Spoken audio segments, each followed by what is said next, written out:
ഞാനിപ്പോൾ നമ്മുടെ കോട്ടയം റീഹാബ്സിൽ ഒത്തിരി പേഷ്യൻസ് വരുന്നത് സ്പോർട്സ് ഇഞ്ചുറി മാനേജ്മെൻറ്റാണ്. അപ്പോൾ എനിക്ക് ആദ്യം ചോദിച്ചതുപോലെ സ്പോർട്സ് ഇഞ്ചുറിയിൽ ഏറ്റവും കൂടുതൽ വരുന്ന patients ACL construction and meniscus, ACL with meniscus, അങ്ങനെയുള്ള പേഷ്യൻസാണ് ഒരുപാട് വരുന്നത്.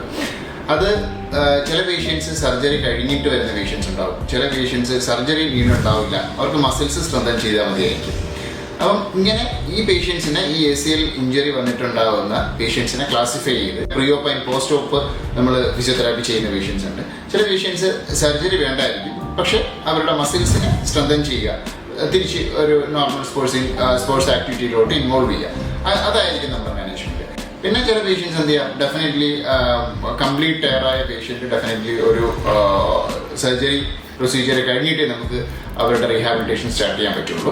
അപ്പോൾ അവരുടെ സർജറി കഴിഞ്ഞിട്ട് ഫസ്റ്റ് നമ്മൾ ഫുൾ റേഞ്ച് കിട്ടുന്ന രീതിയിലുള്ള എക്സസൈസ് ആയിരിക്കും. പിന്നെ അവരുടെ മസിൽസ് സ്ട്രെങ്തൻ ചെയ്യുക, പിന്നെ അവരുടെ വാക്കിംഗ് പാറ്റേണിങ്.